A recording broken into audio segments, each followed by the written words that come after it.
Vous avez suivi la matière grise de l'intelligence. Nous ne sommes pas venus ici faire n'importe quoi. Baobab News GV, c'est votre chaîne de l'intelligence. C'est la chaîne qui vous informe de toutes les actualités du monde. En tout cas, si j'aurais à dire sur Baobab, ce ne serait que des félicitations et des remerciements. Personnellement, bon, moi je ne connaissais pas Baobab. C'est l'un de mes secrétaires, l'un de mes collaborateurs qui est entré en contact avec Baobab par rapport à sa qualité de faire les choses, par rapport au savoir et savoir-faire du Baobab. Raison pour laquelle mon secrétaire était entré en contact avec Baobab. Aujourd'hui, je suis sur Baobab.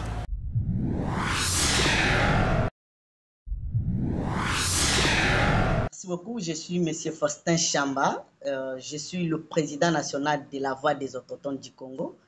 La Voix des Autochtones, c'est un mouvement citoyen qui est proche de la politique et qui parle des peuples autochtones. Nous sommes un mouvement proche de l'Union sacrée et nous soutenons le chef de l'État, Fatou Béton. Le chef de l'État a commencé sa campagne électorale dès le premier jour, le dimanche au Stade des Martyrs. Il est en train d'insister dans son message partout où il passe. Il demande au public, aux Congolais, de ne pas voter les candidats des étrangers. Quelle est votre lecture par rapport à ça?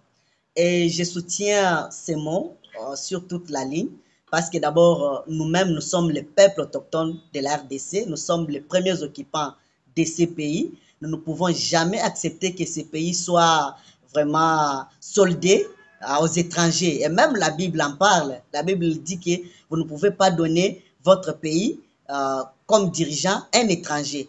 Alors, connaissez tout de même que notre pays connaît beaucoup de problèmes, beaucoup de trahisons, des étrangers qui nous entourent, qui nous ont infiltrés de partout. Et Laurent Désiré l'avait dit, depuis la tête, on était infiltrés. Et aujourd'hui, si Fatou nous dit de ne pas donner notre pays aux étrangers, il a raison. Vous savez que nous sommes agressés à l'Est, nous sommes agressés presque partout, infiltrés.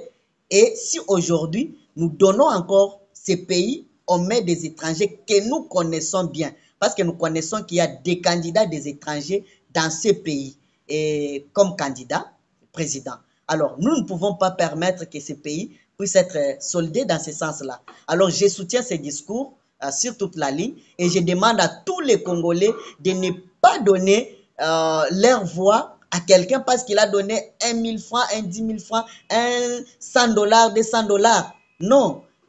Parce que quand vous donnez votre pays à un étranger, ça veut dire que vous êtes en train de vendre même votre destinée. C'est pourquoi je suis en train de soutenir ces mots sur toute la ligne. Le 24 janvier, c'est-à-dire dans un mois ou un mois et demi, Félix Tshisekedi va totaliser 5 ans de son mandat. Selon vous, comment Félix Tshisekedi a-t-il géré son pouvoir? En fait, je sais qu'il a géré très bien son pouvoir. Vous êtes sans ignorer que quand Félix Tshisekedi a eu le pouvoir, il y a eu trop de méandres avec le FCC Cash, quand on était dans l'FCC Cash, avec les gens de l'FCC qui les bloquaient partout. Et cela a pris plus ou moins 2 ans de Toyi Boyo. Et il ne pouvait pas bien diriger. Un président qui pouvait nommer quelqu'un et un ministre refuse d'exécuter et de donner la notification à celui qui était nommé pour gérer là où il était nommé. Donc, il était saboté de partout. Il a montré son grand cœur. Il a ouvert toutes ses 2 mains à tout le monde pour que tout le monde puisse donner sa volonté et diriger ensemble, co-diriger le pays pour son développement. Mais ça n'a pas été. Après cela, nous avons connu le problème de Covid. Le Covid nous a bouleversé le monde. Ça dérangeait vraiment la marche du pays. Mais du moins, il y a plus ou moins 2 ans qu'il a vraiment, véritablement travaillé. Vous-même, vous voyez les infrastructures. On ne peut pas en parler. Vous voyez la gratuité de l'enseignement. Vous voyez la maternité gratuite. Vous voyez beaucoup de choses qu'il a fait. Il a vraiment jeté des jalons, comme on peut dire.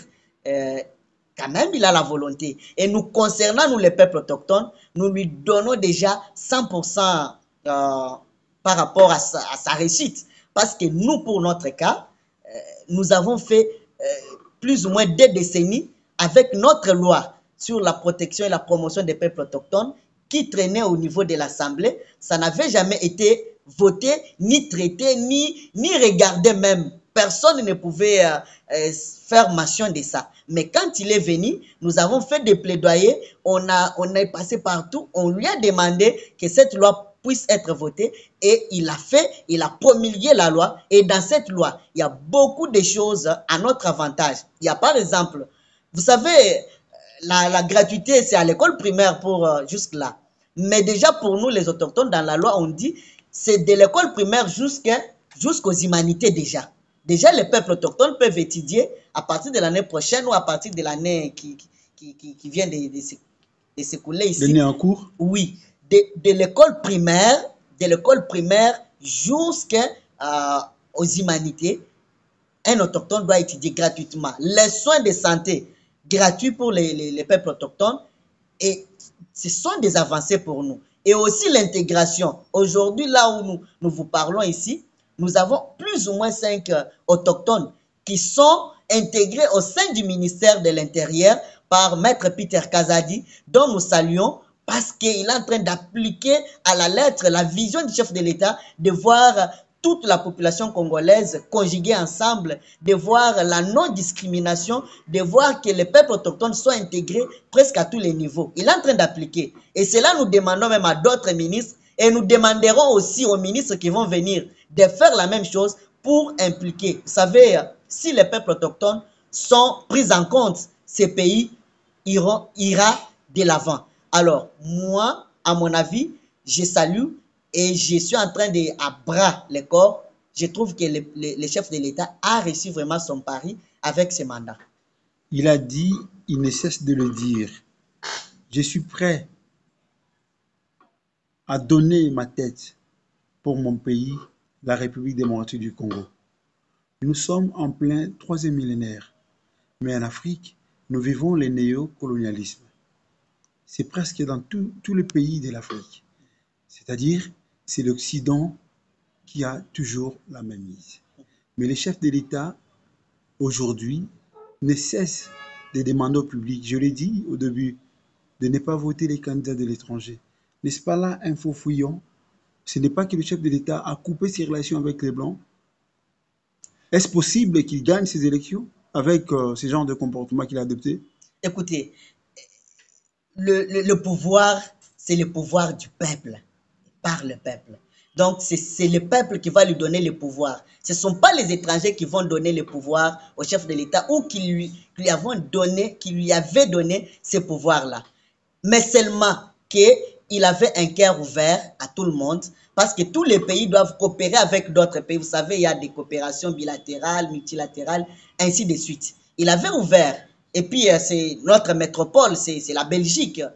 C'est connu de tous. Mais quand on trouve que notre métropole et tous les autres pays européens ne veulent pas vraiment nous aider à avancer, qu'est-ce qu'on doit faire? On doit couper. Aujourd'hui, vous savez que l'Afrique est en train de se réveiller. Ce n'est pas seulement la RDC. Vous connaissez presque partout les pays africains sont en train de se réveiller et ils sont en train de prendre leur destinée à main pour que les choses avancent. Et moi, je trouve que si aujourd'hui le chef de l'État prend la décision de couper ses relations avec d'autres pays mal intentionnés, je pense que ce n'est pas mal.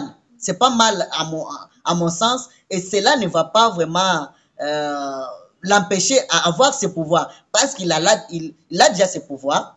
Vous avez vu quand il est passé d'abord au stade de Martyrs pour l'ouverture de sa campagne. Vous avez vu le monde fou. Vous avez vu quand il était au Congo central. Vous avez vu quand il est passé au niveau de Kanlouka pour inaugurer, comment la population, qu'est-ce que la population disait pour lui. Vous avez vu quand il est allé à l'Équateur, il n'est pas à égaler à un autre candidat. Donc son pouvoir viendra de la population congolaise et de nous les autochtones parce que nous déjà nous sommes engagés et de partout nous avons déjà envoyé le message à travers disons nos congénères, les autochtones de partout parce que nous sommes représentés de partout, tous unis comme un seul homme. Ils sont derrière sa candidature.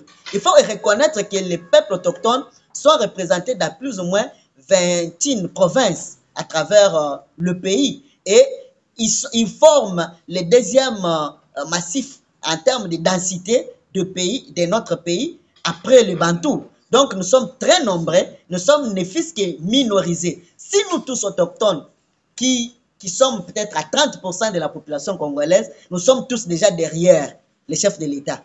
Qui autre pourra dire le contraire? Et c'est d'ailleurs nous, les propriétaires de cette terre, de ces sols congolais. C'est nous les premiers, c'est nous les chefs de terre. Et si nous disons déjà que le pouvoir lui sera donné, et il lui sera donné, parce que la population est derrière lui. Dans 20 jours, le peuple congolais ira voter. Qu'est-ce que vous avez à leur prodiguer comme conseil? C'est votre dernier mot. Je demande à tous les Congolais de voter utile. Voter utile, c'est voter le numéro 20, voter Fachi Béton, parce qu'il est le fils maison. On connaît chez lui, on connaît tous ses parents, on voit sa volonté, sa bonne volonté. Tout ce qui a eu au premier mandat comme faiblesse, peut-être dû à son entourage, je sais qu'il a déjà tout vu, il va corriger au deuxième mandat et le Congo ira de l'avant et tous les Congolais seront contents de ce deuxième mandat. Merci. Merci beaucoup.